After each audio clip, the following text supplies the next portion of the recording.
will be available on the city's website, lebanonnh.gov/agenda center. And with that, I will turn it back over to you, Mr. Chair. You got it. You have to, Bill, you have to unmute yourself. Thank you, Mr. Corwin. Somebody muted me. We'll now proceed to take attendance. I'm William Koppenheffer. I am here in a room by myself. Would each of the board members who are attending please identify themselves and whether or not they are alone in the room where they are? Hi, this is David Newlove, and I'm alone by myself in my office. This is Alan Patterson, and I'm alone by myself. One and the same. This is Paul McDonough. I'm by myself. This is Jennifer Mercer. I'm alone. In Nash, I'm alone. This is Jeremy Katz. I'm alone.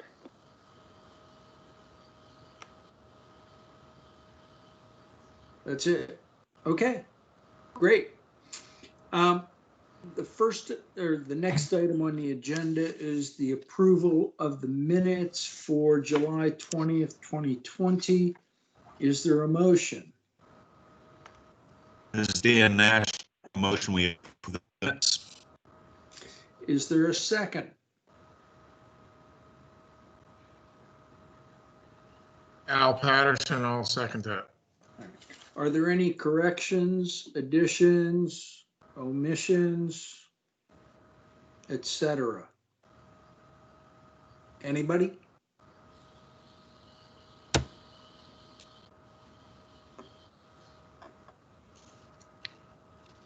Congratulations, Ms. Billings. We will call the vote. All those in favor, let me see, we have we have 4 members. Mr. Newlove oh no, you weren't here last meeting.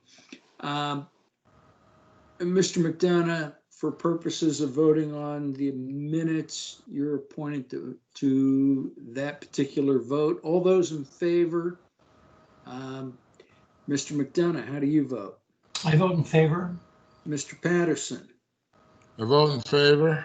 Mr. Nash? In favor. Ms. Mercer? I'll abstain since I was absent. And I will vote in favor. So the votes are 4 in favor, none against, and 1 abstention.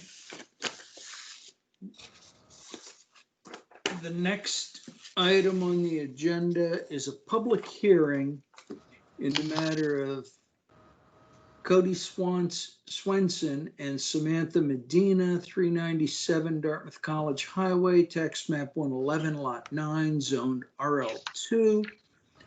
A special exception was granted in 2009 pursuant to Article 7, Sections 702.1 and 702.5 of the zoning ordinance to operate a contractor's yard.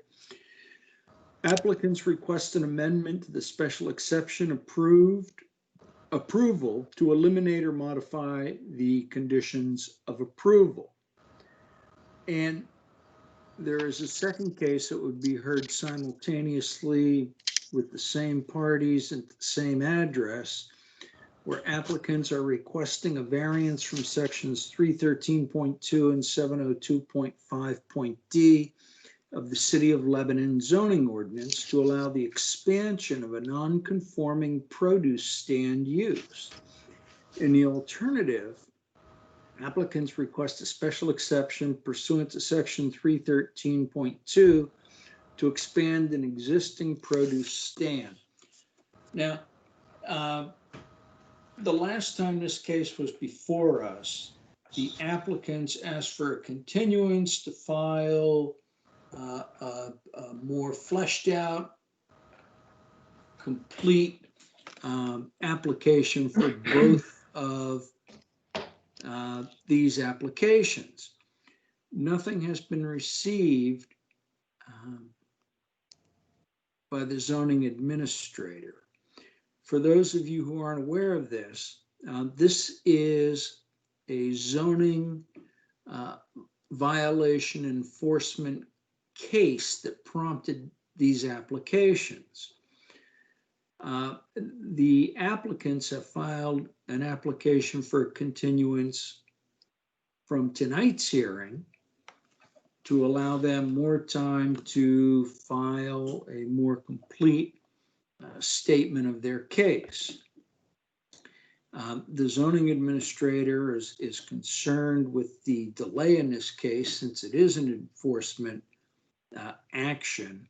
Although if the applicants were granted the relief they sought, then that would take care of the zoning violations.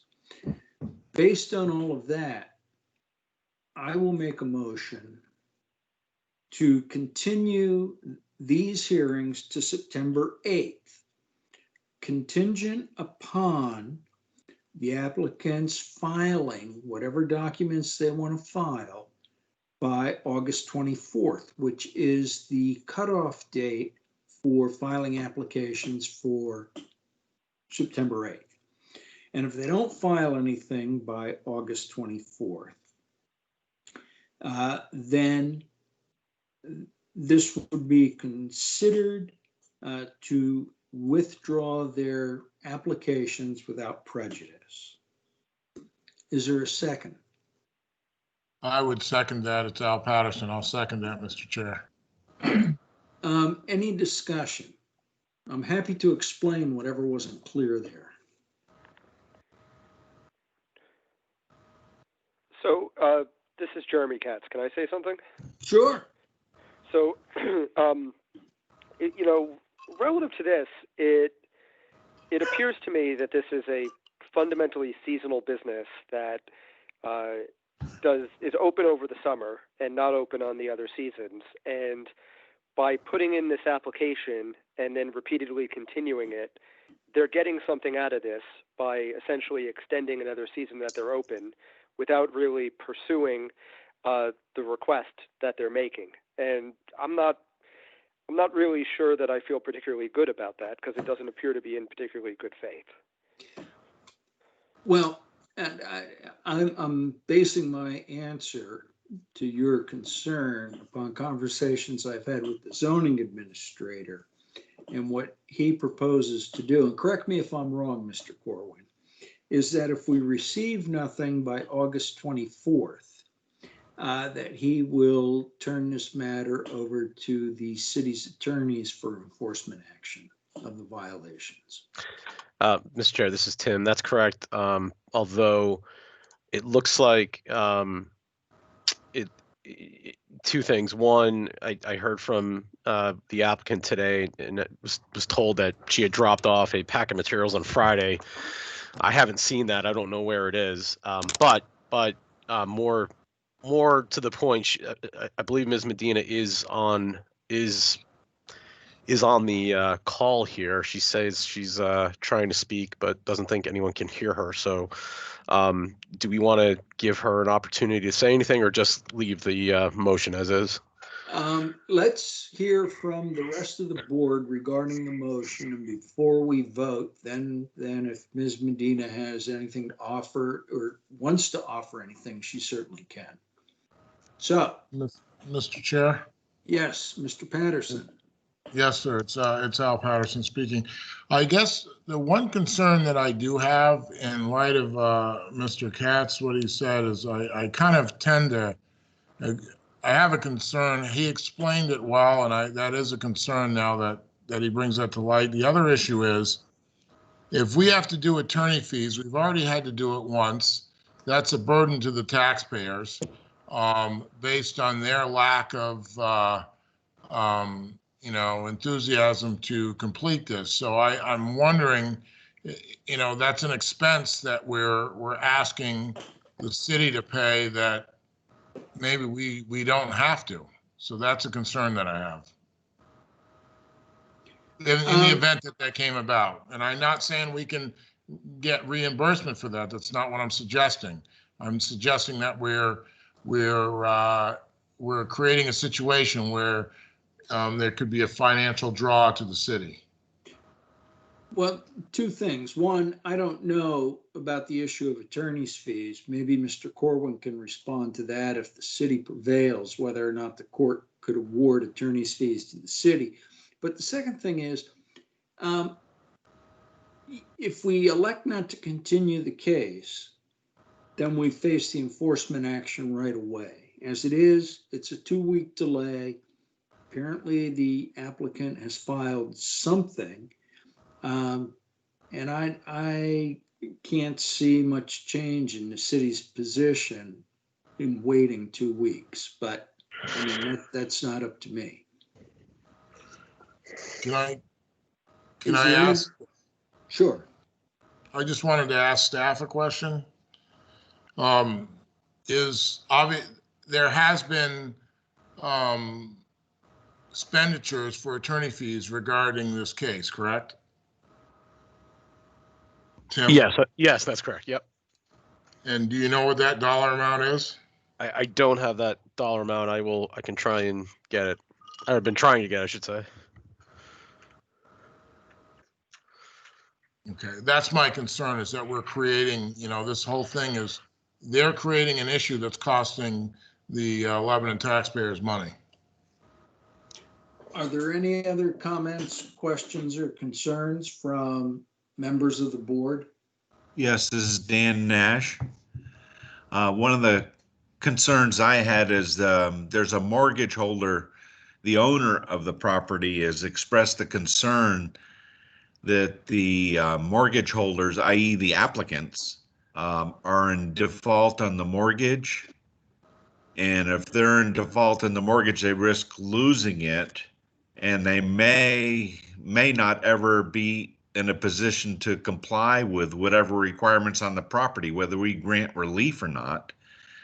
And I think that as our attorney reviews this, he should review it with an eye towards Mr. Corey's predicament, in that he can't foreclose on the property, and I don't know whether he can make the improvements being the landlord. I just don't know where that is, but I just think out of fairness to the landowner, the enforcement action and the possible loss of the special exception should be viewed in light of the COVID restrictions that he's facing. Duly noted. Anybody else? So this is Jeremy again. I have one other thing that I wanted to add, which is if we are going to open to comment from the public and hear from the applicant, when we heard this the last time, there was an abutter who wanted to speak as well. And I think if we're hearing from one party who's affected, we should hear from anybody else relative to this matter as well. Well, all right, let me do this. Tonight, we're faced with a procedural question. Do we continue this hearing to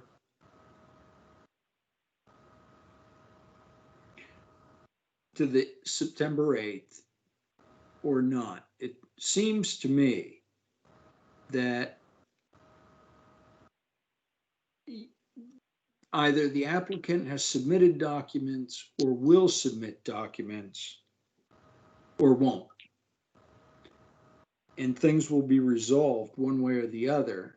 And according to Mr. Corwin, documents have been submitted, he just hasn't seen them. I am happy to accept guidance from the board on whether or not we should open this hearing to the applicant and any abutters. Mr. Chair, I think there's a motion on the floor.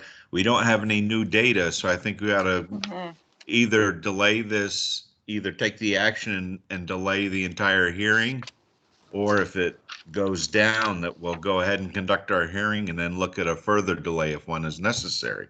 But I think we should act on the motion. Okay. I agree with that. Anybody else have any strong feelings one way or the other? This is Dave Newlove. I agree that we should postpone. That's till September 8th and and after they turn in their documents on August 24th, by August 24th. Okay. Mr. McDonough, You were appointed on July 6th to sit on the first hearing in this case, so I will reappoint you for tonight. Thank you. So I'll call the motion. Mr. McDonough, how do you vote? I vote in favor of the continuance. Mr. Patterson, I vote in favor. Mr. Nash, I vote in favor. Ms. Mercer, I vote in favor. and I vote in favor. So it's unanimous. This hearing is continued contingently to September 8th, contingent upon reception of any necessary documents no later than August 24th.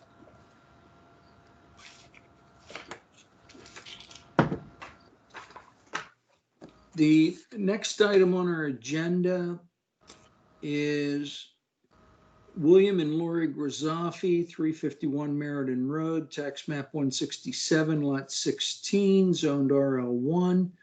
Applicant appeals an administrative decision of the zoning administrator that the variance granted on April 1st, 2019, allowing a towing business and impound yard is void. To refresh your memories, and for those of you who weren't here, to alert you where this case stands, when this came before us last month, there didn't seem to be any dispute that, in fact, the conditions of the previously granted variance, not all of the conditions had been met. And the recommendation of the zoning administrator was, rather than take a vote that night on this application, we give the applicant an opportunity to file a request, a new request for a variance. As of Friday, nothing had been filed. Mr. Corwin, have you received anything for today? Thank you, Mr. Chair. I think that I think the idea to continue was Mr. Katz's, but we did receive an application on Friday afternoon for a variance, as suggested by the board, together with a withdrawal of the administrative appeal. All right, then we do not have to vote or take any action on the administrative appeal tonight. So the next item on the agenda are new public hearings, and the first one is Novo Nordisk, U.S. Bioproduction, Inc., 5 and 9 Technology Drive, tax map 130, lot 1, and tax map 145, lot 3, zone light industrial and heavy industrial. Applicant proposes to construct an accessory compressed natural gas, CNG, facility with associated site improvements. In connection with the proposed construction, applicant requests a special exception pursuant to Article 4, Section 401.5, Wetlands Conservation District of the zoning ordinance to allow permanent wetland impacts of approximately 5,540 square feet and temporary wetland impacts of 790 square feet. Mr. Newlove, I will appoint you to sit on this case as a voting member. Thank you. So, is anybody here for the applicant? Yes. Hey. Justin Alexander. I'm here from Novo Nordisk. I'm sorry, could you tell us your name again? Justin Alexander, JustinAlexander. Thank you. Tell us a little bit about your project and what you'd like us to do. So we actually have a couple other folks here as well from Novo Nordisk. So I was going to let them introduce themselves as well before All right. I go ahead. Caleb, go ahead. Okay. I'm Caleb Moore. First name is Caleb, K-L-E-B, M-O-O-R-E, and I'm a facilities engineer at Novo Nordisk, so I'll be kind of walking through the project on the technical side. I'm Stuart Sawyer, S-T-U-A-R-T-S-A-W-Y-E-R. I'm the project manager on an associated project with the renewable natural gas. I'll turn it back over to Justin. Okay. Mr. Orr, what exactly is your role in this? Stuart, he's referencing you. Oh, I apologize. I'm a project manager for a retaining wall that will be associated with the renewable natural gas skid. No, is that Mr. Sawyer speaking? Yes, sir. No, I was asking Mr. Orr. Mr. Orr? Caleb? Oh, Moore. Oh, Sorry. Moore. Oh, Hi, Moore. yes. Moore. Sorry. M-O-O-R-E. Oh, no worries. I'm a facilities engineer at Novo Nordisk, and I'll be actually being the project manager for the natural gas system that we're planning to put in. All right. So Stuart and I are kind of taking different elements of this project and working together on it. Fine. Okay, so thanks, guys. Thanks for having us tonight. What I was going to do is just do a quick introduction. I assume, Tim, you're driving. That's your screenshot as the slides there? Right. Okay, if you can go forward one slide here. Sorry. No worries. Just quick intro. That's a patient of ours. So go forward again if you could. I just wanted to introduce you to Novo Nordisk for those of you who may not know us here in the Upper Valley. So we are a global company, a global biopharmaceutical company. We are headquartered in Bagsværd, Denmark, just outside of Copenhagen. We have North American operations headquarters in New Jersey and international operations headquarters in Zurich, Switzerland, and regional offices in a number of other countries, and production sites in Brazil, China, Denmark, France, and here in the Upper Valley. We have R&D centers in China, Denmark, India, and the US as well. So if you can go down to the next slide, Tim.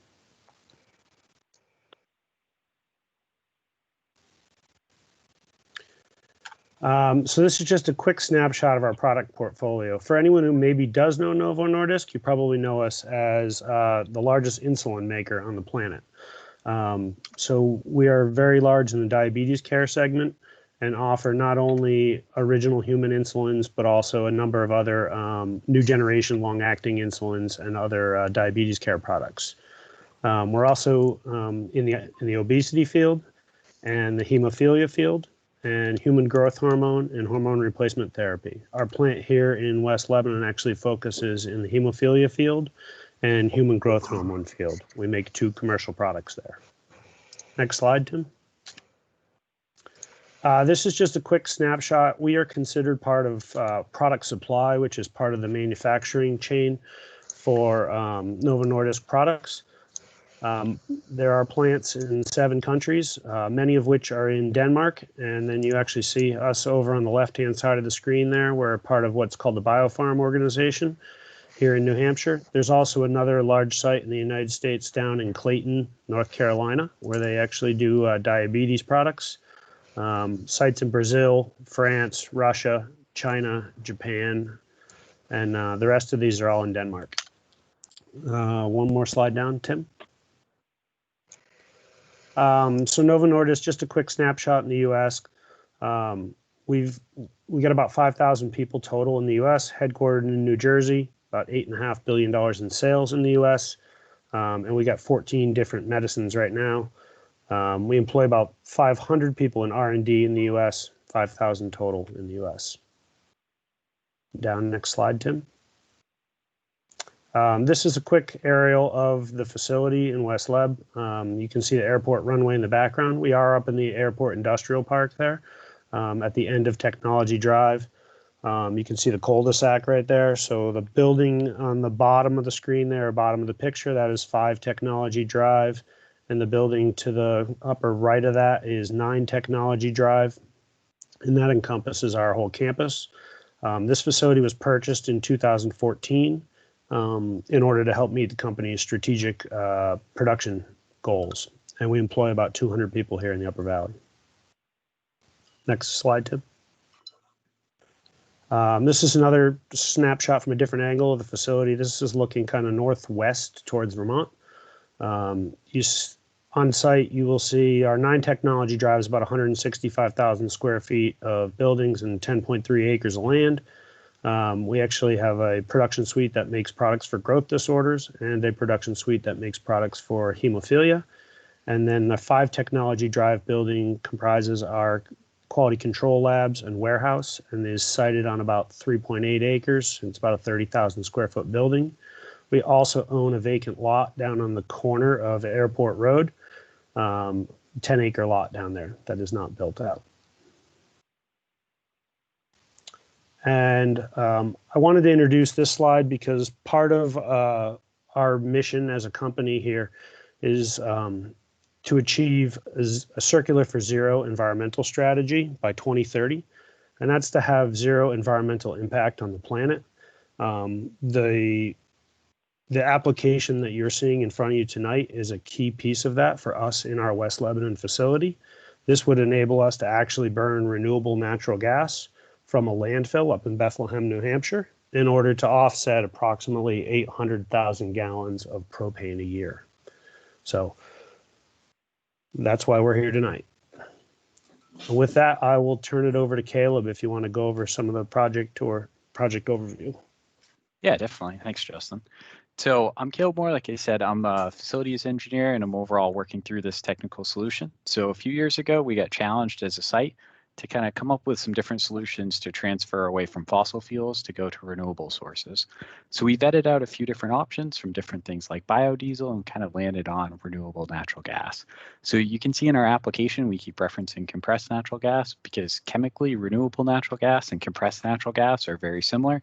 The renewable natural gas that we're looking to procure is going to be pipeline quality, which means it needs to meet the same quality specifications as if it was in a wellhead in like Pennsylvania. So, but we're just looking to procure this locally sourced from New Hampshire renewable natural gas. So that way we can be renewable and sustainable, and it ties into our triple bottom line. So it's a little bit hard to see in the slide here, but you can see kind of the red that's between the 9 technology drive and 5 technology drive. And we're currently working to merge those different lots. So eventually they will be one combined unified lot. Our goal is to put a decompression skid there so that way we can tie into both of our different buildings. So Tim, can you go to the next slide? So in order to do this, we need to replace retaining wall that we have between our 9 technology drive and 5 technology drive. It's just a fieldstone retaining wall that's 20 or 30 years old, it's starting to fall in. And then additionally, we need to kind of make a kick onto that to locate the decompression skid. So part of this is going to be the retaining wall, and then part of it is pouring a concrete foundation to actually land the trucks on and put the decompression skid on.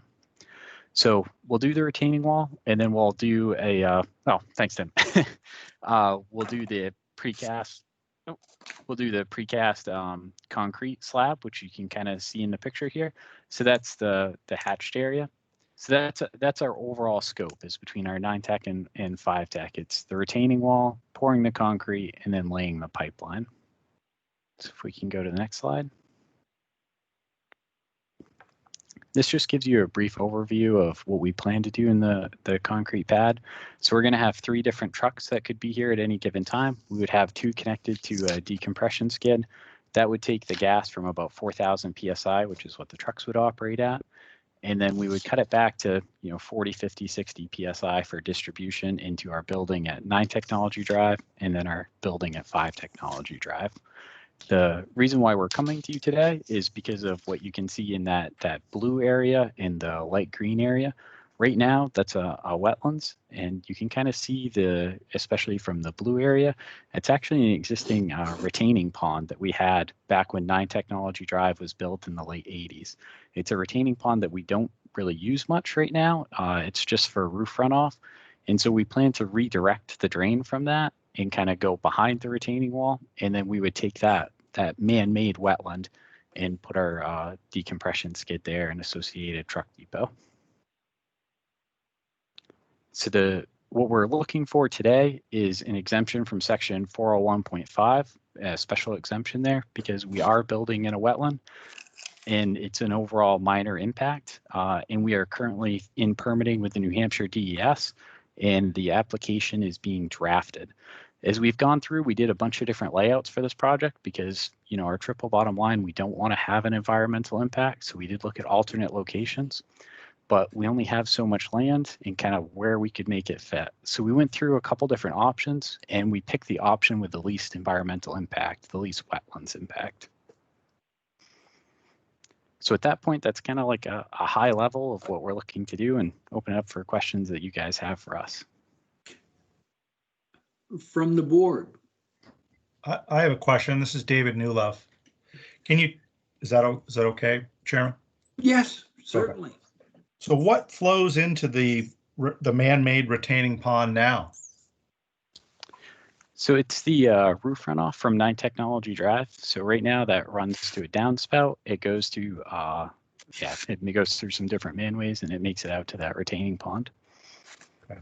And you'd replace the runoff in some other sort of man-made retaining pond?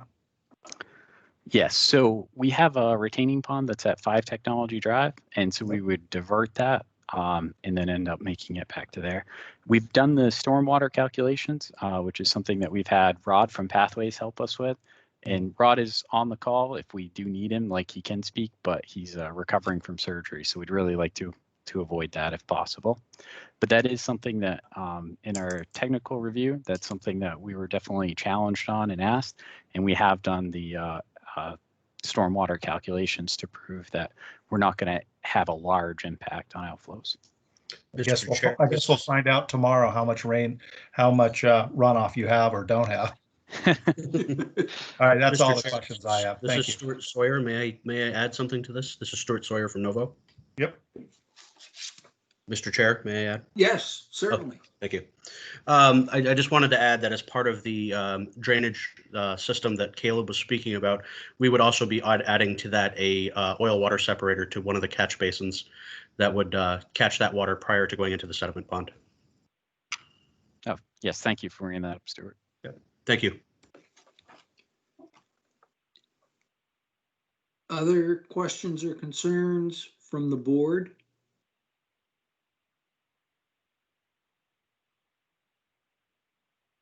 This is Paul McDonough. I had a couple of questions, if I could, Mr. Chair. Yes.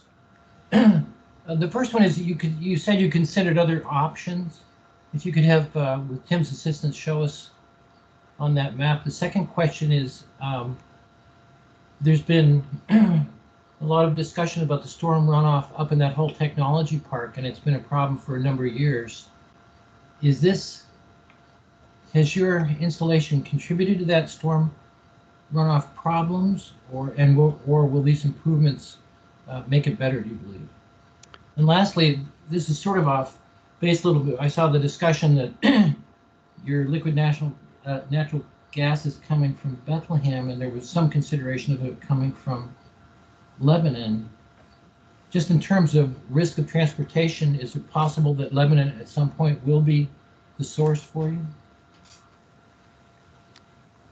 So just to speak to a couple different things. So first, you talked about different design options. Yeah. So we had looked at 3 different primary design options because our goal was we wanted to make a unified campus, especially wrapping around the back. So our first design option was to kind of take where we see the proposed CNG facility and basically loop back up to our main campus. And with that, instead of the 6,000 square feet or 6,000 square feet and change of wetlands impact that we would have now, that would actually jump up to like 8,000 and change. So we looked at that and we didn't really want to do that. And the last option that we looked at was even higher. It was like 16,000 square feet of wetlands impact. And that was a even longer loop road where we would have actually had to procure land from like Pike Industries. So we really kind of walked away from that. So those were our 3 different options. Basically, option 1 was like a mini loop road. Option 2 was what you see here in front of you, and option 3 was a longer loop road. Like I said, in the end, we kind of abandoned our ambition for loop road just because it had such a high wetlands impact. On the second question, that you talked about was stormwater flow. So we have had Rod work through with to look at our stormwater flows, and we're actually going to put a plug in our retaining pond to take it from like a 12-inch outflow to an 8. And so we'll actually, at peak rainfall conditions, we'll actually have less of a flow rate. So basically, instead of right now, we allow flow through a 12-inch culvert, we would neck that down to an 8-inch and actually have a higher retaining pond level when it rains. So that way we had slower water outflow. So we think that by doing this project, even though we're increasing the impervious surface slightly, we'll actually have lower peak outflows from our retaining pond. So we should improve our impact. And then the last thing about the compressed and it's also compressed natural gas, we won't be liquefying it. We have, we internally discussed about the Lebanon landfill because, it is a source right next to us. I mean, that would be kind of ideal. The couple things that we're working through right now and that we would be kind of interested in the future to learn more about is the fact that the Bethlehem landfill, because it's a larger landfill, there's a lot of equipment that has to be procured by the fuel supplier to actually polish up that natural gas to meet the pipeline specifications. Some of that, because Lebanon landfill is smaller, it might not be quite as economical to do. So I would say that us as a site, we would definitely be interested in that, but we've got to learn some more information on it. So, and another thing, when we've looked at the potential capacities, it's Lebanon landfill probably wouldn't be able to solely supply us as a site. It would be something where it could be part of our fuel mix, but not the entirety of it. So I would say in the future, it's something that we would potentially be interested in, but it's, we really, the Bethlehem project is further along, and them being able to be pipeline quality gas is a huge advantage to us. Thank you. And lastly, I know we're looking at a special exception because of the wetlands consideration here, but how risky is this to have to go decompressing and the flammability here? Is this a big risk? So Caleb, you want me to take that one? Yeah, Justin. you can or I can, either way. So Paul, this is Justin Alexander again from Novo Nordisk. So this would be the 4th such decompression system in the city of Lebanon. Pike has one, this hospital has one, and actually Clean Laundry had one before they went out of business. So this would be no different for our local fire department from that. We'll have extensive safeties and fire eyes that we're working through the design with the city. We are doing full HAZOP on everything there. So it's not necessarily a new technology to the city. Awesome. Thank you, Justin. Yeah, and something to kind of bolt onto that, we've really looked at propane and methane and things like, if you look at propane, you're looking at an LEL of 2 or 3%, versus if you look at methane, it's 5 or 6%. So you need to have a higher concentration of methane to sustain a fire, which is an advantageous. Methane is kind of safer than propane. And then as well, propane, if you have a leak, it stays at the ground. So it's more likely to a small leak to kind of collect and then eventually hit the LEL, whereas methane is lighter than air and it goes into the atmosphere. So because of those chemical properties, we actually feel that natural gas is safer than what we would have currently with propane. Thank you.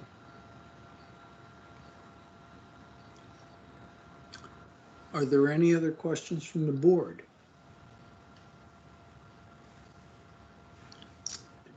Hearing none, is there anybody from the public who wishes to be heard on this matter that you're aware of, Mr. Corwin? Not that I'm aware of. For the edification of the board, the applicant has already been before the Lebanon Planning Board. And as it turned out, there was nobody from the public who wished to be heard at that hearing. And I would suggest, in light of that it would be appropriate, if the members are in agreement, that we can deliberate and decide on this application tonight rather than postpone it for 2 weeks, inasmuch as the public had previously been notified of the planning board hearing and had previously been notified of the zoning board hearing.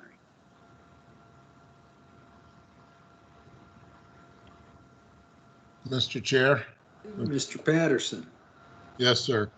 I understand your suggestion. However, I don't feel that that would be appropriate. I think we should have some continuity in how we do things, regardless. And with this Zoom technology that we're using, sometimes things do go by the wayside. So I would suggest that we follow our normal procedure and deliberate then. That would be my suggestion. Okay. Anybody else want to be heard on this? Mr. Chairman, Yes. I respectfully disagree with Mr. Patterson and think that we should move forward and get this over with today, if possible. Hi, this is Linda, who was just speaking. David Newlove. Hi, Linda. Thank you. Hi. Mr. Chair, this is Vice Chair Mercer. Is there something driving the schedule that, No, do they need a decision sooner? no. Not that I'm aware of. But Mr. Chair, this is Justin Alexander from Novo Nordisk. We are scheduled to go back to the planning board in, I think it's 2 weeks' time, which is, I believe, before your next meeting. So by delaying this another session, you would effectively push us out to probably their September meeting, end of September or early October meeting. all right. Mr. Chair, it's Al Patterson again. I'd like to, and my reason for what I said is just, we have smaller businesses, homeowners that come before us, not afforded the same opportunity. I understand their concern and I appreciate that. However, I think we need to treat everybody equally. I don't think we need to play favorites here. And I feel that we were doing that and it's a lack of continuity in how we do things. I understand that some board members, or at least one, has disagreed, but I think that we have to be consistent. And I don't see any, other than the delay that everybody faces, I don't see any extenuating circumstances that would require them to not follow the same procedure as everybody else. All right. In the absence of a motion,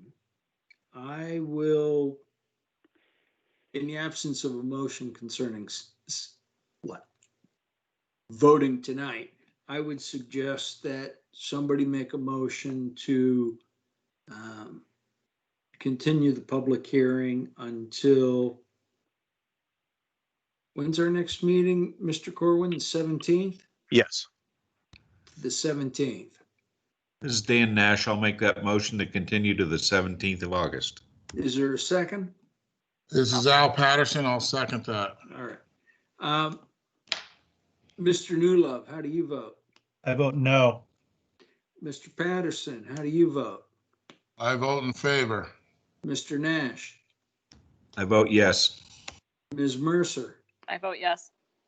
And I vote yes. So this hearing is continued until August 17th.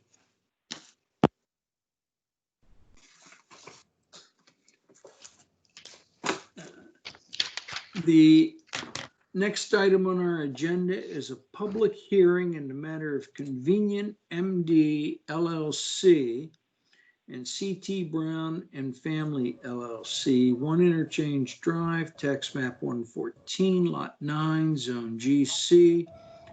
Applicant requests a variance from section 608.4.A.1 of the zoning ordinance to install building signage totaling approximately 480 square feet. The total proposed sign area for the property exceeds the maximum sign area allowed under 608.4.A.1. Mr. Katz, I would like to appoint you to this hearing.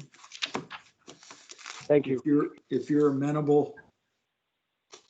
Yes, I am. Thank you. All right. Is there anybody from the applicant? Yes, who Mr. wishes Chairman. to be heard on this matter? Mr. Chairman, can you hear me? I can hear you. Thank you. My name is Morgan Hollis. I'm an attorney in Nashua, New Hampshire, and I'm here this evening representing Convenient MD, the applicant, as well as CT Brown and Family LLC, the owner of the property. Should I just continue then? Sure. Thank you. As I indicated, I'm an attorney in Nashua, and I've been engaged by Convenient MD to represent them before the board this evening. The property is located at, and I'll spell my name for the record, by the way, Morganhollis. That's S as in Sam. The property is located at Lot 9, Map 114, having an address of 1 Interchange Drive.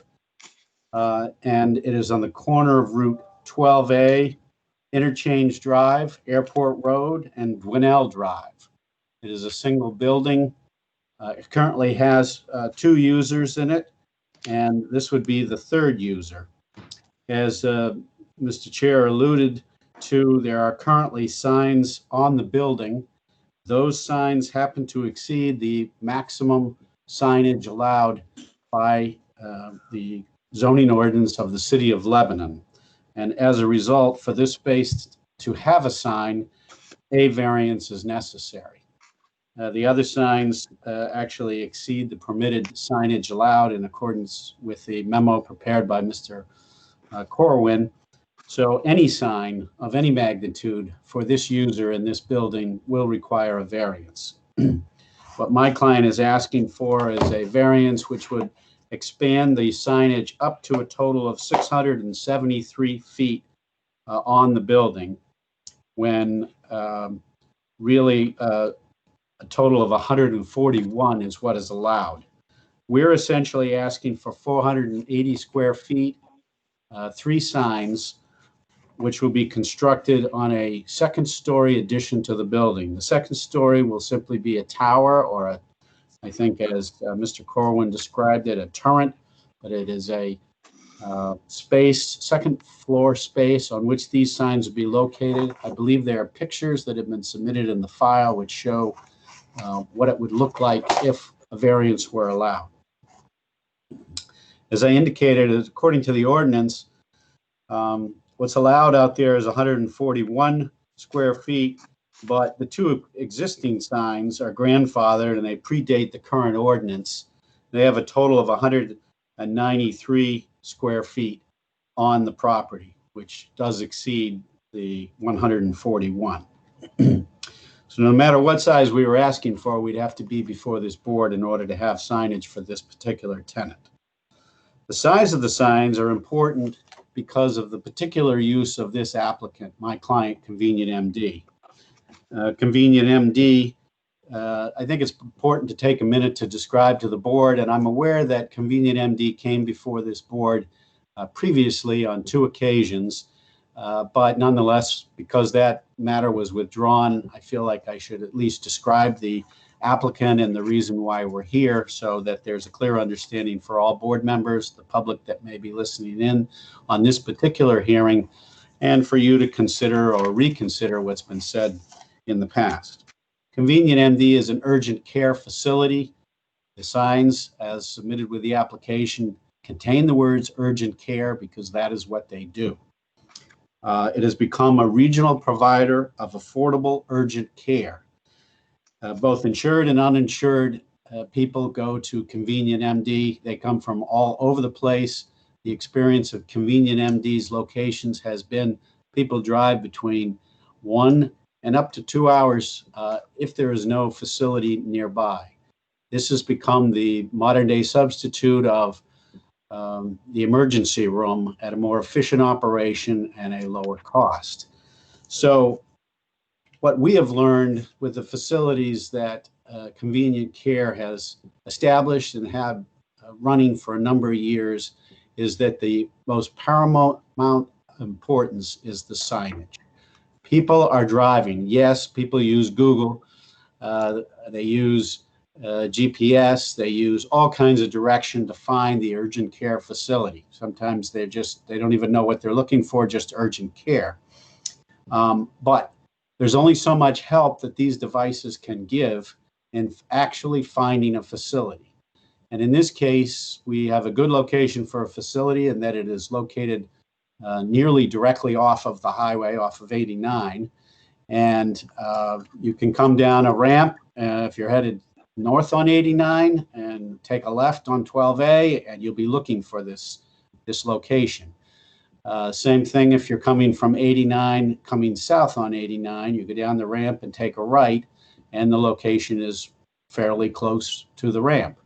If you're coming from West Lebanon down 12A, you're going to come under 89, again, looking for a location. If you're coming from south, Plainfield and south, you're looking for a specific site. So it's of paramount importance that the signage be quite visible. That's been the case of every location. I can just tell a little vignette in that there was a facility in Bedford where they had very strict signage. Little signs were allowed, tiny little signs went up. A number of people had complaints, concerns, to the point where the client went back to Bedford and asked for relief based upon clients being unable to find the facility, driving past the facility, having to do U-turns, looking for the facility. Particularly where you have a facility where it's not its own standalone building, which would be the case here, you have the need for signage. The size of the signage, which is significant, I mean, they're not insignificant sizes, they're 160 square feet, is based upon real life experience of Convenient MD. How big do you need to be able to be quite visible amongst a sort of sea of signage, if you will? And certainly it's your town, you know it a lot better than I do, but I stop in there regularly going either to Vermont or back from Vermont or up to West Leb. And as you know, there's a lot of signage there. And this needs to stand out. And the way they do it is the second story, the particular version of the sign, which is only the name and only urgent care, and the size and shape of the signage. So it's worked out well in those locations they've used it. When they've been small, it has not worked out well and it's been a problem. And so they've, in the Bedford case, asked for and received some relief. I also represented Convenient MD in asking for relief in the town of Londonderry, which had a small sign regulation of 50 square feet. We were able to get relief for a larger sign on the basis of the particular user. So it's not an unusual request from Convenient MD. And I recognize that every community is concerned about more signage. Even in your purpose of sign ordinance, it spells out you don't want sign clutter. And we don't want to contribute to sign clutter. We want to stand out amongst the sign clutter that may exist out there. So if I might, Convenient MD has locations throughout New England. I believe a list of locations was provided in response to prior questions that arose at prior meetings, some of which list signage, but mainly they also list locations. It is a regional provider. People do not just come from the town of Lebanon or even just over the border. They come from all over the place looking for a Convenient MD. They might be on vacation. They might be visiting a second home, but they're looking for urgent care. This is what comes up when someone has an emergency situation. We'll Google urgent care, Convenient MD is going to pop up and they're looking for a direction. Now they're going to get close. They're going to get off the highway, they're going to get to the site, and they're going to need good visibility of the sign. Convenient MD has been very active in the community. I think you've received testimonials. They're in the record, and hopefully everyone has had a chance to see those testimonials, but if not, perhaps Mr. Corwin will be able to pull them up during the course of the presentation or after I finish. Convenient MD has been particularly involved in the recent COVID-19 pandemic in that they have been the go-to source for essential worker testing. They've been the go-to source for many communities testing when no one else is able to do it. Notwithstanding, some of their healthcare workers have become ill due to this, but they've managed to continue serving the communities. That's what Convenient MD does. It is urgent care. I think, as I said, people just driving to this facility It is not like a doctor's office. It is not like a shopping center. It is not like very many other things. It is closest to an emergency room, but an emergency room in a hospital is more typical part of a huge facility where people can actually see the hospital. The emergency entrances are well designated. Oftentimes signage is not restricted around these hospitals, but Convenient MD has to comply with the signage of everyone else. As a result, they've established this sign, which seems to work well and seems to be the appropriate size, and that's what they're asking relief from the ordinance for. The points of law. The first point is that the proposed use, in this case, the signage, will not be contrary to the public interest. They're proposing a professional quality sign, which is one of the criteria of the sign ordinance. What is it the sign ordinance wants to incur? That is good quality signage. It'll be attractive, as shown on the design. It's simple, Convenient MD and urgent care. It's not going to clutter among other signs. It's actually going to be up, isolated on a tower, separate from other signs, not at street level. It's not there for street level or for people who might park in a parking lot and look at a building to try to find it. It's up at a higher elevation. The size is not out of the range of similar signs. I was able to take a review and note that CVS has a sign of about 125 square feet. Old Navy is 96 square feet. PetSmart is about 110 square feet. Home Goods is 75 square feet on two different sides. The 110 Grill is about 50 square feet. Panera is 75 square feet. So that's kind of the general flavor of what the signage is when you drive around that area and you're looking for locations. But as I said, given the use of urgent care and its particular users that need this signage, this is not like someone looking for a Panera. This is someone who's in an emergency, driving, looking for a location to get this urgent care, whether you've cut your finger, whether you have a heart attack. These are the type of urgent care emergencies that happen at Convenient MD. The public interest is served by having a sign of this magnitude and of this size in this particular location for this particular use. As you know, the courts have stated that the touchstone criteria of determining whether it's not contrary to the public interest is, if you grant this variance, will it alter the essential character of the neighborhood? This sign is not going to alter the essential character of the neighborhood. It is going to stand out, and it is going to be what is necessary for this kind of sign, as opposed to having the size that is the 100 feet, 125 feet. We need a large enough sign in this location as presented, not at street level. The character of the neighborhood is retail. That's what you have there, mainly retail. Putting this sign in there is not going to change that character one bit. It's also not going to threaten the health, safety, or welfare, in that it will improve the health, safety, or welfare, giving a greater direction to people who are going to take a look at this sign, be looking for the sign, find the sign, and go to this direction and this location, rather than driving up and down 12A looking for an urgent care facility, which might be located in a building with other users where the signage is very small or, under your current ordinance, non-existent whatsoever. So there is relief necessary in order to not threaten the public health, safety, and welfare. And if you grant the variance, it won't increase in any way a threat to the health, safety, or welfare of your community. Number two, the spirit of the ordinance will be observed. Excuse me. Your sign ordinance has a purpose provision, which many ordinances don't, and yours does. So it's very helpful. It was helpful to me to make sure that this application indeed satisfied the purposes of the ordinance and therefore met the spirit of the ordinance. Among the items listed are: promote easy and convenient communication between people and their environment, avoid excessive levels of visual clutter harmful to property values, help to allow free flow of traffic and protect pedestrian, bicyclists, and motorists from injury caused by cluttered, distracting, or illegible signs. Promote use of aesthetically pleasing signs of appropriate scale.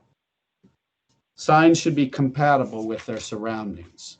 I think in every instance, the proposed signs meet those criteria. This allows easy communication, convenient communication for those people looking for this urgent care facility. They have never been to this area, and they might not come back again, they hope. Avoids excessive levels of visual clutter. We're not putting the signs on the side of the building in the location where there are other signs where it would contribute to clutter. It's going to stand up higher. Help to allow free flow of traffic. This is going to direct people. People will see it and not have to be looking madly for signage as they're driving down the roadway, where they might be distracted and not see motorists, bicyclists, or pedestrians.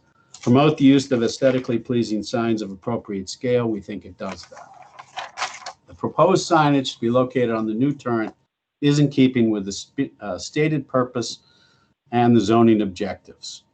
In addition, as you know, the same criteria applies for number 2 as it did for number 1. Cannot alter the essential character of the neighborhood nor threaten health, safety, or welfare. I'm not going to reiterate it. It's the same argument. Number 3, substantial justice will be done. Well, substantial justice is a little hard to evaluate, but as you know, it's a weighing process. And the only thing the courts have had to say about this is that there's a definition of injustice. And the definition is any loss to the individual which is outweighed by a gain to the general public. So I suggest to zoning boards that they weigh what harm is going to be to the general public, if any, if you grant the variance. And that harm has to be weighed against the harm to the individual if you don't grant the variance. And in this case, I would ask the board to consider weighing what is the harm to the public if a variance is granted. There is no harm. It's a benefit to the public, frankly. They're going to have better visibility of the sign. Without signage, you're not going to find convenient MD. With a tiny sign, you're not going to find convenient MD. You're going to be driving up and down the roadway, and that is going to be a harm to the public. If you grant the variance, you're going to have this sign in the right place, with the right size, visible to the right people, and it's not going to harm anyone. So I think substantial justice will be done. Number 4, value of surrounding properties will not be diminished. The signage of the proposed size and style and is proposed to be located on this building will not adversely affect other properties. It's not going to block anyone's view of other properties. It's not going to cause a problem with any other properties. It's not going to create a devaluation in that this will be an ugly building and an ugly sign, and it'll be adjacent to anyone. Number 5 is the hardship argument, always the hardest and most difficult argument to make in most variance requests. We have to first establish that the property is unique. If you can't establish the property is unique, you don't even go on to the other 2 prongs of this particular criteria. The first one, whether the property is unique, I think is answered pretty easily, in that when I took a look at the property, it's usually the first thing I try to ask because I'm going to have to argue it. And first thing I saw is there's no entry off of 12A. You've got to come off a side street. It's surrounded by streets on all sides of this building. The building is an old furniture sales building. That's unique. It's a big building with multiple users. So by all rights, you need to have a sort of multiple user signage. And in this case, you don't have that. And you don't need that because we're proposing to put a turret in which we'll put these signs, and they'll be identifiable, readily identifiable.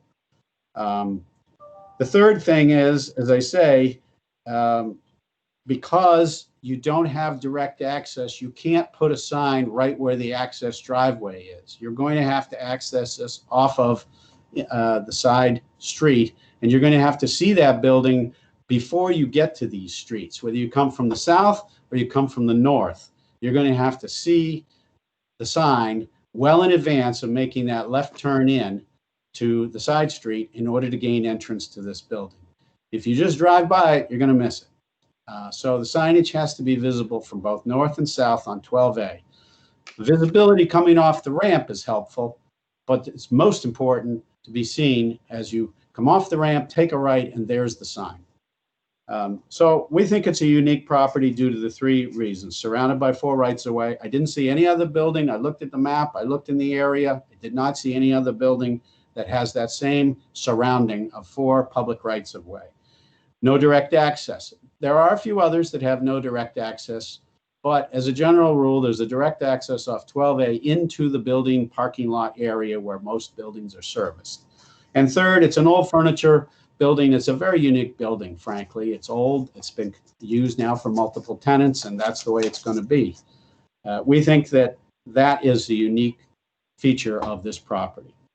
So now, the fact that it's unique just gets you to the second hurdle. And the second hurdle or prong of this criteria is, due to this uniqueness, is there a fair and substantial relationship between the purpose of the ordinance and enforcing it against this particular property? Well, if you enforce the ordinance, it means no signage. If you enforce it even partway and you have just a little signage in some fashion, what does that do to the purpose of the ordinance? How is there a relationship between no signage for this use in this building and the purpose of the ordinance? And I would urge you to say that there is, to come to the conclusion, there is no fair and substantial relationship to enforcing this ordinance as to this particular property because of its uniqueness. It needs relief. Relief has to be granted in some fashion to have a sign to be able to identify this property. Without relief, you're not going to identify this particular user, and people will not find this user. So if you enforce it for this particular user, it doesn't accomplish the goals of the ordinance restriction. And the final prong is the relief requested reasonable? And you have to weigh that. What is reasonable and what is not reasonable? And I'm urging you to consider all the arguments I've made as to why we need the size of sign we do and what makes it a reasonable relief. Is relief reasonable if it's a 2-foot by 4-foot sign? Is it a 2-foot by 10-foot sign? All we can urge you is that our experience is cars and drivers in an urgent care mode have to see a good size sign, and the smaller signs just haven't worked for us. So we think it's reasonable. I think this gets us to what makes it reasonable is that you have the ability to impose a restriction. That is, I wouldn't be here if I was asking for a sign for Panera to be 460 feet, 3 sides on Panera. It might be a good idea. There's a pretty good sign there now, but I don't think it's fair for me to come before the zoning board and ask for relief for larger signs. But I do think it's fair for an urgent care facility. And as long as you are going to tie any approval to any size of signage to, it must say urgent care and in the sign, and it must be for an urgent care user, I believe that you're protected and that you've met all the criteria. I believe that it would only be usable, a sign of this size could only be used for an urgent care facility. And as soon as there isn't one there, that sign permit disappears, the variance disappears. I believe that there's good law on this. I've had success in convincing other town council, and I know this application was presented, some of the argument behind this was presented to your town council. And I think that you can impose conditions on variances as long as it brings it within line of the criteria. And in this case, by imposing these conditions, it will allow you to make the conclusion that with the conditions, this variance is in keeping with the spirit of the ordinance and is not contrary to the public interest. With that, I'm happy to answer any questions. I know that there are members of the Convenient MD team who are listening, and if I can't answer the questions, they may be able to. I thank you, Mr. Chairman. Thank you, Attorney Hollis. I have a couple of questions and comments. You've described Convenient MD as a substitute for the emergency room. And later on, you said someone in an emergency heart attack. And I suggest that you're describing two different situations, the second of which doesn't apply. Someone's having a heart attack, they're not going to come. You would hope they're not going to come to convenient MD. But let me address the reasonableness of your request. You cited the size of probably half a dozen different signs along 12A. And to the best of my recollection, those signs were somewhere between 75 and 125 square feet.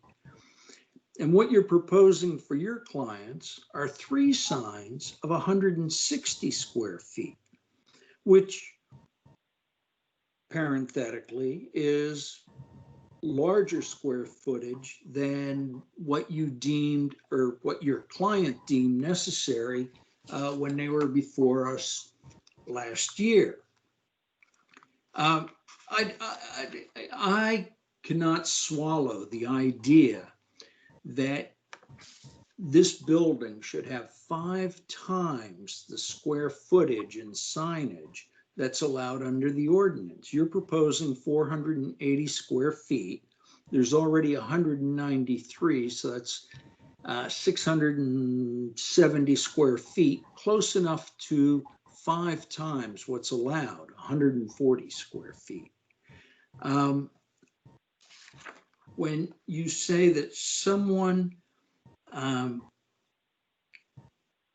they need signage to be attracted to the building, but it seems to me if you're building a tower that you can get away with a lot smaller square footage.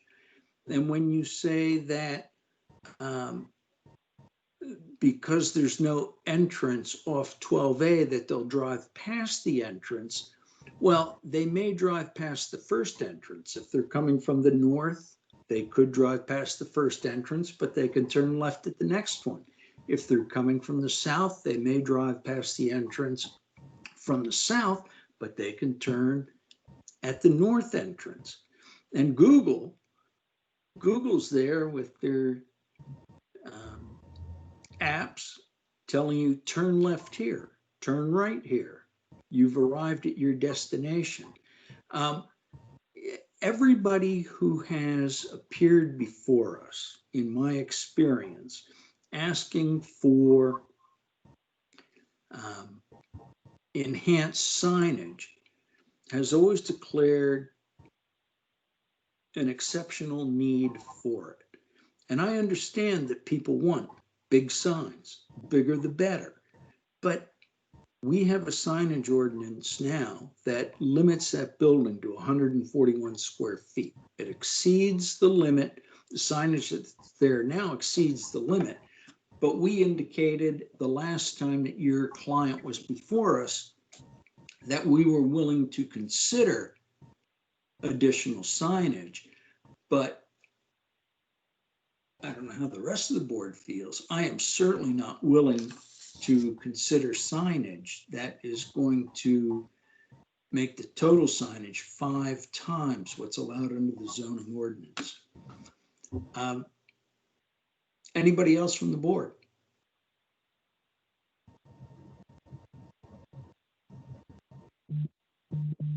This is Vice Chair Mercer. I agree with you.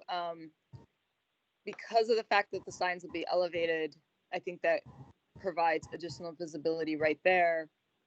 I do understand the argument for 3 signs, one facing each of the 3 primary streets that the building fronts because of for that particular reason, because of the nature of the business. If it wasn't an urgent care facility, I would not agree that 3 signs are needed, but I could agree with that. I think the area that's requested though, and if you look at the examples that were provided in the application package, this is quite a very large request. These are very large signs, and there are other signs. I think there's an example in there from Plainville, Massachusetts, that shows a much more modest sign. And if you're going to have signage on 3 sides, I think a more modest sign is perfectly acceptable. Now, there's the argument that people don't know where to turn, and everybody's talked about Google, but that's also what directional signage is for. And directional signage there are provisions for that. So that can be added to the signage. I don't think such gigantic signs are needed. And in fact, there is a business down there, the state-run liquor store, that has a huge sign, and nobody's happy about that fact. But because they're a state liquor store, we have actually no jurisdiction over that. So I think that something that fits more with the ordinance and is a reasonable request. I agree you need some kind of relief for some kind of signage. I certainly can see the argument for signs on 3 sides of the building because of the type of business. But I don't think, and particularly because they're going to be raised up higher up and more visible, and it's a visible logo name of the business anyway. It's very easy to spot, I think. I don't think they need to be so gigantic. Anybody else? Mr. Chair, it's Al Patterson. Mr. Patterson. I would agree. I mean, I think the size that they're requesting to me is excessive, and I understand the need for the signage for the nature of the business.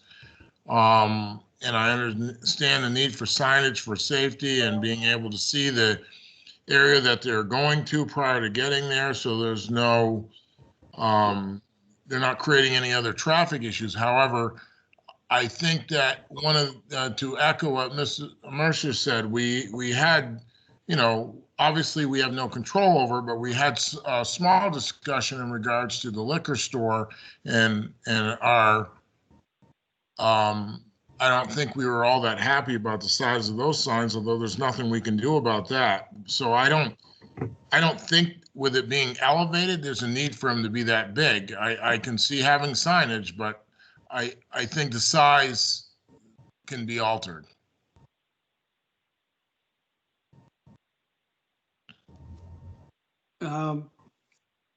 Mr. Nash, do you have any comments? I generally agree with you, Mr. Chair. I think the property's unique. He described it with the 4 sides of having the streets on 4 sides being an urgent care facility and needing some recognition. I think the challenge is going to be to come up with what is a reasonable amount of increase that would allow them to put some signage up in addition to what's already on the building. Okay. Mr. Katz, any comments? Yeah, I actually have a couple of questions for the applicant, if that's all right. Sure. So, Mr. Hollis, I believe, gave a little bit of a discussion about providing variances that have some sort of restriction to the nature of what the sign says, or the use of the sign exclusively for showing an urgent care purpose. And when I look at this, although I mean obviously medical services are good things to have, this is a business and it's a commercial. That sign is commercial speech, and so I'd like to just hear a little bit about what basis Attorney Hollis believes we would be able to issue a variance that prefers one form of commercial speech over another form of commercial speech. Attorney Hollis? Yeah, sure. My answer is that I don't think that you're preferring one type of commercial speech over another. I think the question is really, how can you issue a variance for a particular user?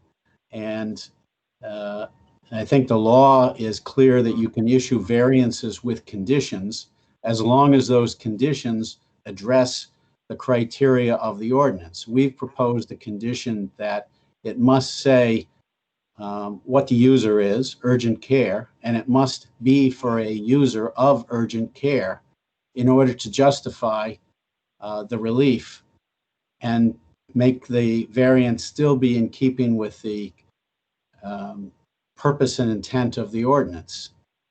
That's the whole reason we've suggested this restriction. It has nothing to do with favoring one free speech over another. It is simply, is there a condition that you can vote that would allow you to come to the conclusion that indeed, with these conditions, the variance meets the two criteria in keeping with the spirit of the ordinance, because it's helping the public, and not contrary to the public interest because it's helping the public. If it were just another directional sign or another user sign, I'm not sure I can make that argument. Just bigger is better direction. But with an urgent care, I can make that argument that the size of the sign and the visibility of the sign from the three sides makes a difference and is important to the public interest. So that's, I want to distinguish. I'm not saying the zoning board has the right or authority to pick among the commercial free speech users. I just think it has the right to impose conditions that satisfy the public interest requirement. Okay, and then just a second question, if that's all right.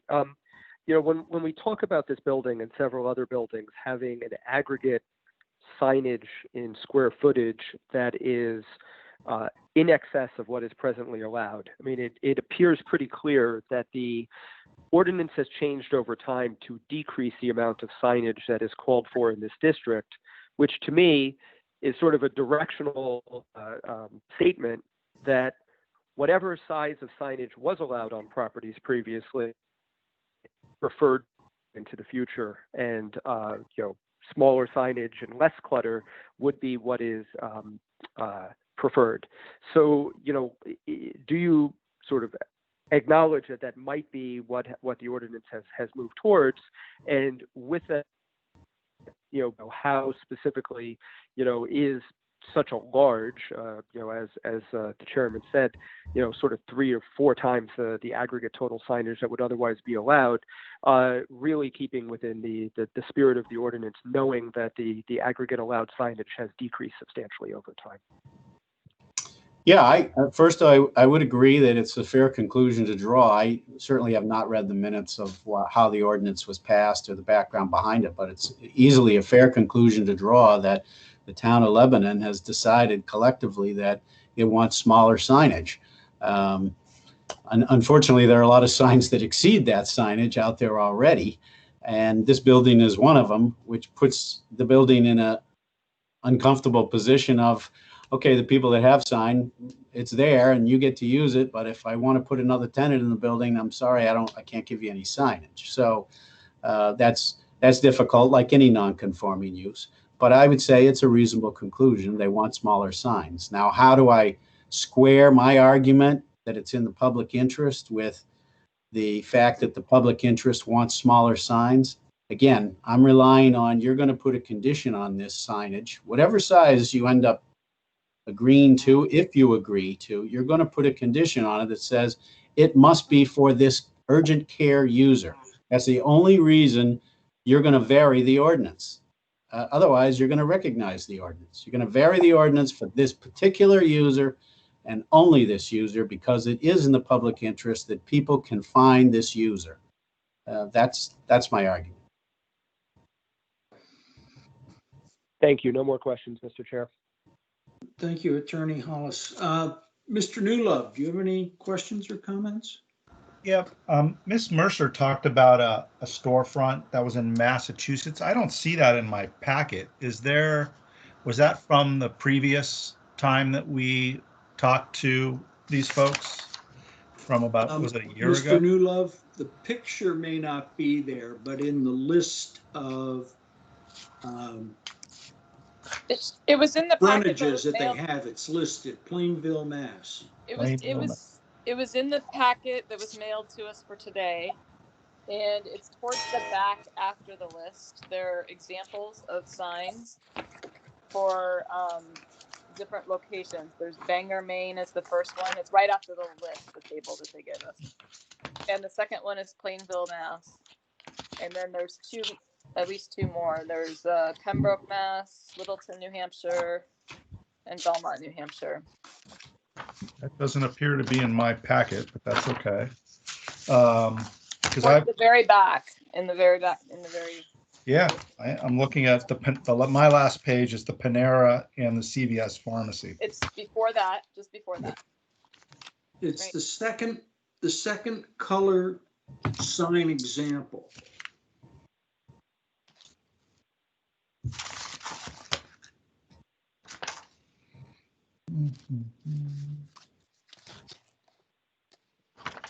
I'm looking now.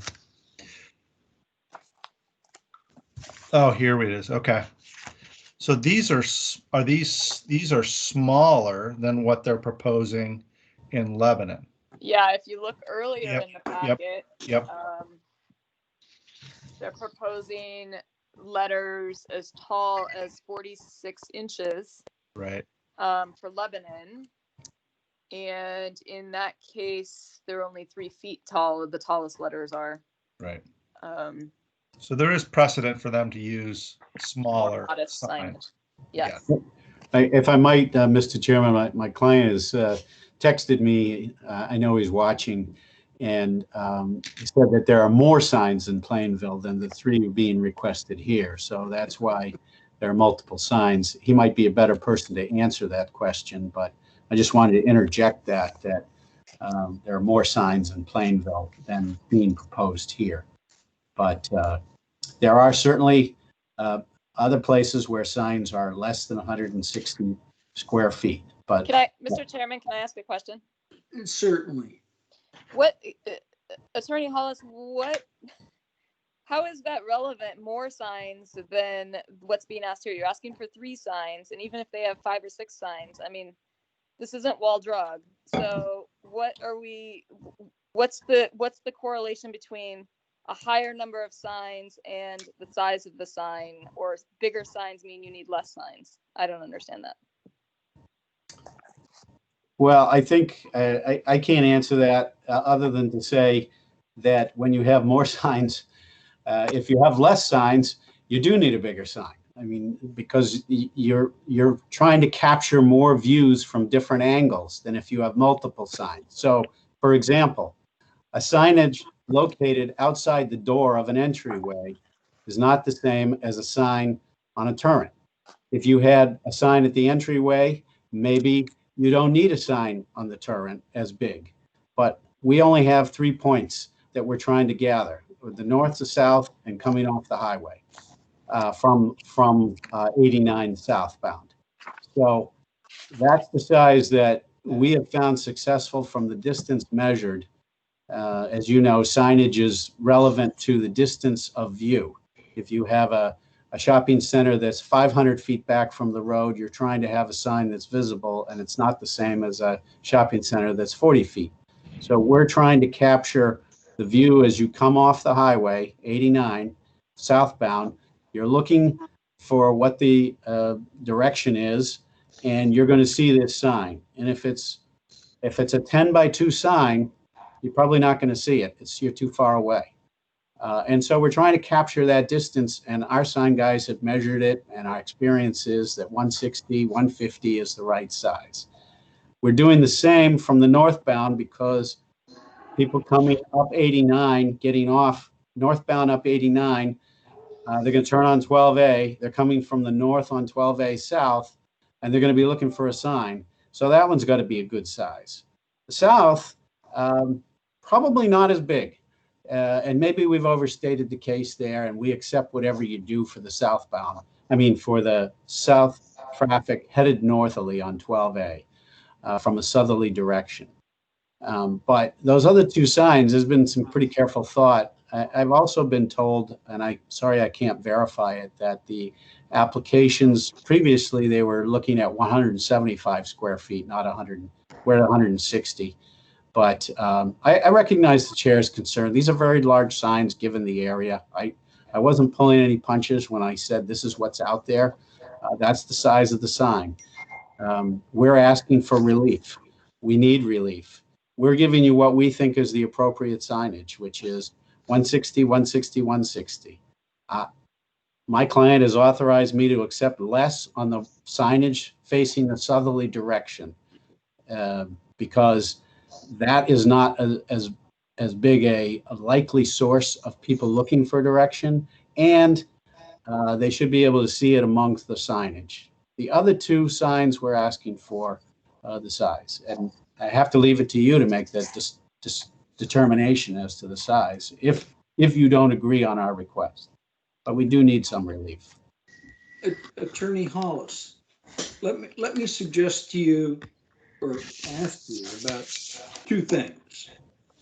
One, the people who are coming off the southbound ramp of 89 have exactly the same view of the building that the people coming off the northbound ramp have. They're both stopped right there at the interstate bridge. So it would seem to me that you have an argument for that sign on the north side of the building for being large. And as you acknowledge, the sign on the south side, I mean, it's traffic coming from Plainfield, there's not that much, doesn't have to be as big.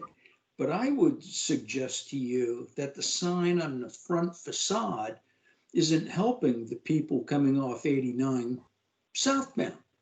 The sign they're going to see is on the north side. And the second thing I would suggest is, you've given us a whole table of sizes of signs in other convenient MD urgent care facilities in New England, as well as pictures. But what you haven't given us is, number one, copies of their zoning ordinances. So it's hard to see how they're relevant to the current case. And some of them don't even have zoning ordinances. For instance, Littleton doesn't regulate signs. So why tell us what the size of the signs in Littleton are? That's all I have to suggest. Yeah, I think the only relevancy I would make, relevancy argument I would make, Mr. Chair, is that it's not our first rodeo. We're presenting a number based upon an experience. As I tried to say, there have been instances where we had a smaller sign and it didn't work, and we asked for additional relief based upon practical experience. So I think the numbers are simply presented out there to show this is what Convenient MD has found. Not to say you should be guided by it or zoning boards see it one way and you should see it that. I would never make that argument, and I'm not here making that argument. Okay. You're absolutely right. Each zoning ordinance is different, and each reason for it is different, and each location is different. And so I don't think it was presented for that fact, but that's the only relevancy I have. And I hear what you're saying. You certainly know your town better than I. I get off that exit if I'm headed south, and I have frankly never looked for that sign, so I can't tell you. I know right where I'm going. But you make a good point that the one that's most important is probably the northbound. Southbound, the north side. The south side, less important, and I've said that. We can live with what you have to do there. I think the one facing 12A, you may get some glimpse off the highway, but I can't make that judgment, so I rely on you. All right. Is there anybody else from the board who has any more questions or concerns at this point? Mr. Corwin, is there anybody from the public that you have on the line that wishes to be heard in this matter? Not that I'm aware of, but if you want to give maybe 10 or 12 seconds to see if anybody wants to unmute themselves, or we'll give them 10 or 12 seconds. If there's anyone on the phone, press *6 to unmute yourself.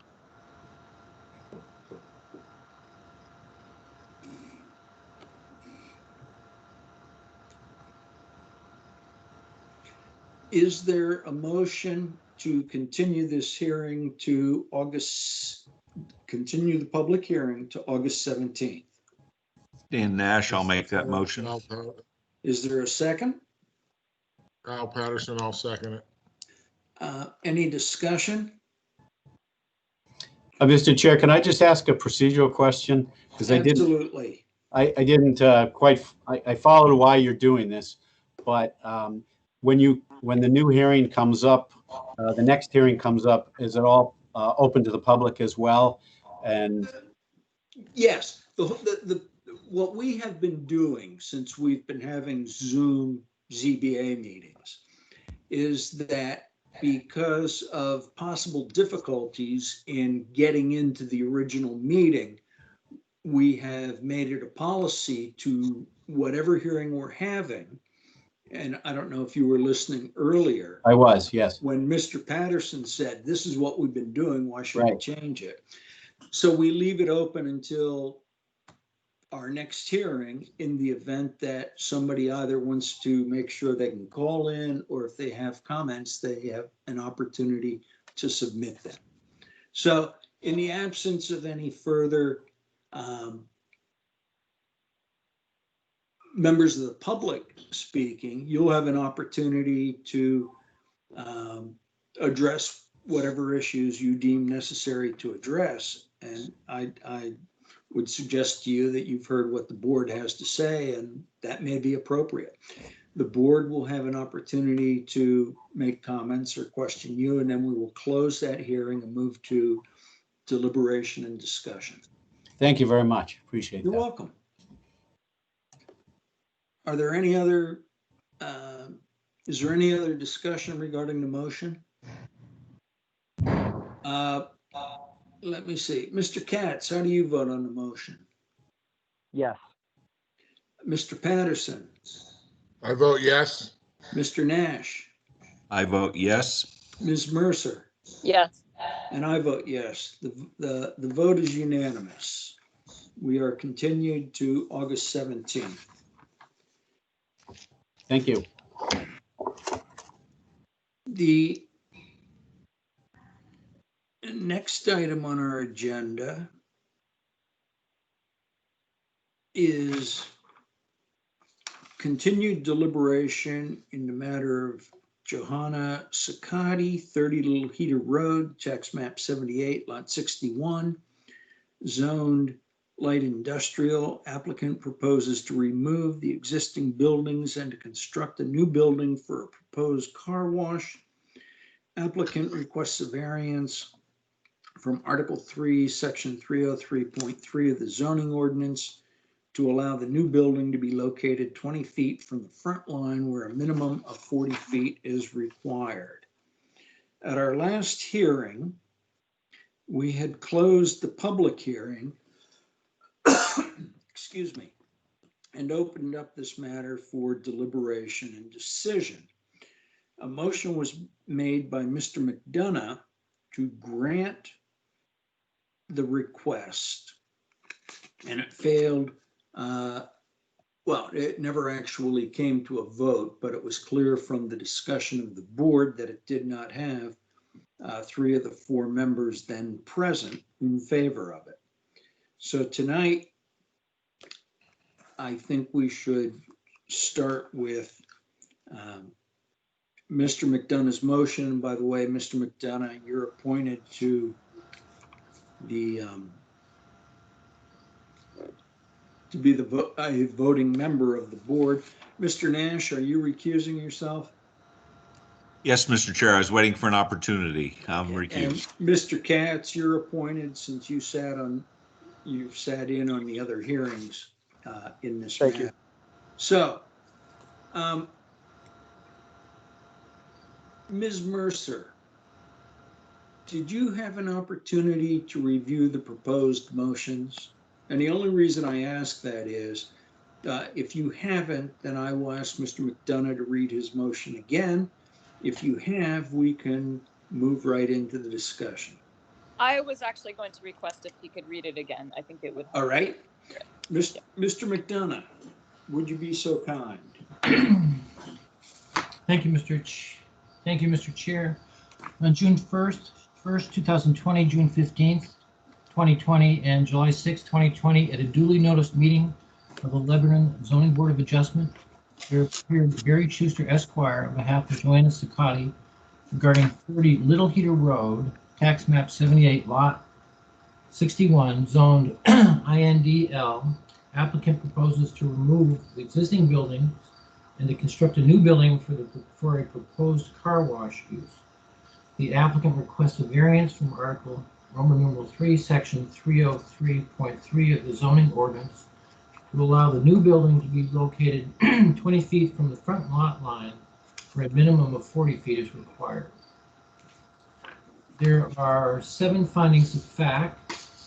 In support of granting the variance, the conclusions of law are, as a result of the above findings of fact, and based upon testimony given, application materials presented, and supporting documents submitted, the board concludes the following with respect to the variance criteria set forth in section 801.2 of the zoning ordinance.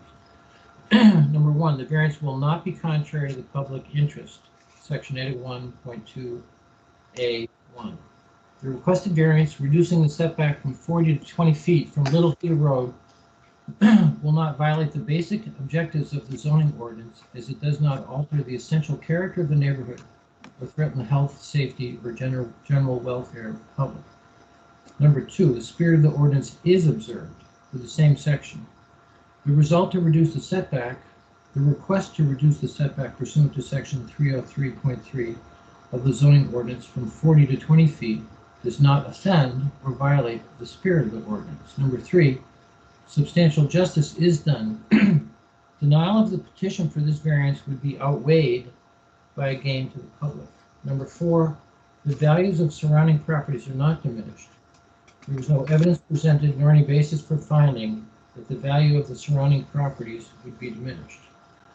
Number 5, literal enforcement of the provisions of the ordinance would result in an unnecessary hardship. Owing to the following special conditions of the property that distinguish it from other properties in the area, it is found that the presence of the brook and its seasonal bank overflow create a hardship to build the proposed structure with the required 40-foot setback. There is not a fair and substantial relationship to the general public purposes of the ordinance provision and the specific application of that provision to the property in section 801.2A5, small a, Roman numeral, small I, 1. In light of the sparsely traveled Little Heater Road and the risk of construction too close to the brook, requiring an additional 20 feet of setback would not advance the purpose of the ordinance. The proposed use is a reasonable one. The use of the property as a car wash in conjunction with the adjacent car dealership, but not for public use, is reasonable.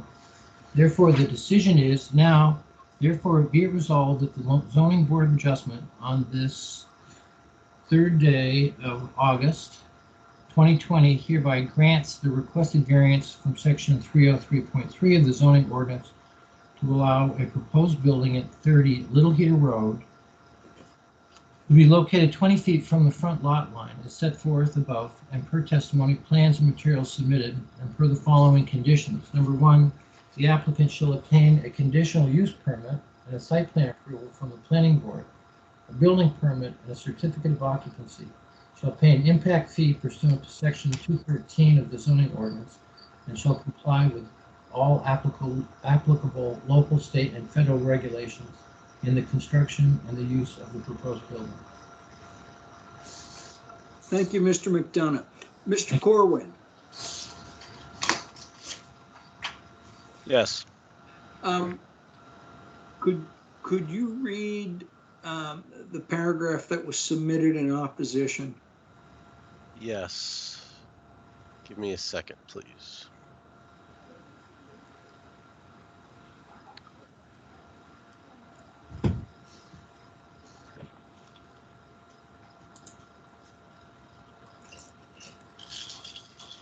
I should say, for the benefit, particularly of you, Ms. Mercer, the motion to deny was identical to the motion to grant, but for, I believe it was one paragraph. Yeah, I think it was the hardship paragraph.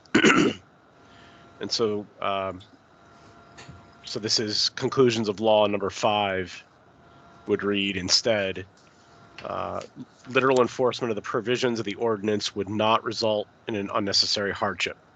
Although there is a brook on the west side of the property, and enforcing the 40-foot setback would place the southwest corner of the proposed building in the wetlands adjacent to the brook, the applicant has 2 alternatives. 1 would be to take the preventive measures described in the application and supporting documents and build with it with a 40-foot setback, or 2, build a smaller building. The applicant wishes to build a car wash, car detailing, and car storage facility. The proposed building is of a size that the applicant believes ideal. Nevertheless, a smaller but nonetheless adequate building could be placed on the side with a 40-foot setback. The hardship claimed is of the applicant's own design. Thank you, Mr. Corwin. I think the easiest way to proceed is to consider Mr. McDonough's motion first. Is there a second? This is Al Patterson. I'll second it. All right. Mr. McDonough, do you have anything to add to your motion? I mean, by way of commentary. Yes, thank you, and I appreciate that. The only thing I would think of is when there was testimony, we heard testimony that the building was engineered and designed for the purpose of a car wash to be sufficient for the number of car washes that they were going to have in connection with the adjoining dealership. And so there's been talk about, well, maybe they could use a smaller building. But that, I think, broaches into the area of speculation. It doesn't make sense to me that they would design a bigger building, a more expensive building, that would exceed the need for what they have for a car wash. So I assume that they ordered, give us the smallest building to accomplish the mission that we're asking you to design. And so I think it has to be the size that was decided for them. And I think that the application, to ensure that it doesn't encroach further in the brook, I think makes good common sense. And having it closer by 20 feet, I think, is a reasonable request for the variance. Thank you. All right. Mr. Katz, your comment. Yeah, so one of the things that I did is I just went back and read back in December here, we had a variance application that was very similar to this. It was the Saxon Partners application on Mount Support Road. The basis of that application was it was a relatively large piece of land, and the owner there asked for a variance to build higher than the allowed height in order to avoid encroaching on the wetlands there. And there were nature trails and all sorts of other features that they wanted to avoid. And we denied that. Although it was a 3-1 vote, and actually Mr. McDonough was in the opposition there, which is very consistent as well. But I think that over there as well, we looked at an issue that was very similar to this. And I think that from being consistent here, what we had previously discussed was that although the use is appropriate use for the industrial zone, it just seems that the property itself is a substandard property. Not specifically because of a unique property hardship, but because it just happens to be substandard. There are properties that have wetlands that go through them. So I just feel that it's a pretty consistent position to be in line with where we were on this before. That this is it's a large building potentially on a substandard property, and that doesn't really appear to be meeting the standards that we've imposed previously. So that's why I'm still against this and in favor of the motion to deny. Thank you, Mr. Katz. Mr. Patterson, your comment. Yes. One comment I'd like to make in regards to the Mount Support Road, I'd like to add that one of the things that makes that different is the applicant cited cost and construction needs. They were more simplistic to do it the way he was trying to do it. So that is not relevant and not in line with what we're dealing with here. And I also would add that the applicant for for the dealer, the detail shop here, I don't remember hearing any testimony in regards to they didn't need that building and they wanted it for convenience. And I heard something of the contrary, that the building was designed specifically for what they do, what they intend on doing. There are some storage issues, and they described how the detail shop works. So they needed certain areas where they can transfer vehicles throughout different stages of their detailing. So I think that, you know, I appreciate the fact that they're trying to be mindful and stay out of the wetlands. I know that area very well. It does flood. It's very wet in the spring, and I think that if anybody is familiar with that area, they will acknowledge the same. So it's for those reasons that I would support this. Thank you, Mr. Patterson. Ms. Mercer? Yeah, I have a question for Mr. Corwin. Can you remind us, none of these wetlands are designated as high value or very high value, is that correct? I believe that's correct. Thank you. Yes. Okay. That's all I have. I have no other comments. That's it for you, Ms. Mercer? That is it for me. All right. I just want to say that this proposed building doesn't have any new services or uses that the dealership doesn't already provide. The dealership washes cars. My car gets washed every time I take it over there for service. It provides detailing, and they have storage. This is just going to make things much more convenient. And I understand that, and it's a good reason to build the building, but I don't think it gives them a hardship. So, any other discussion? Then we'll call the motion. I'm sorry, Mr. Patterson, did you have something to add? I would just add that primarily they wash the cars outside as it is now, out in the back. So they're doing things outside. So that I would add that. At least that's what I've observed on a regular basis.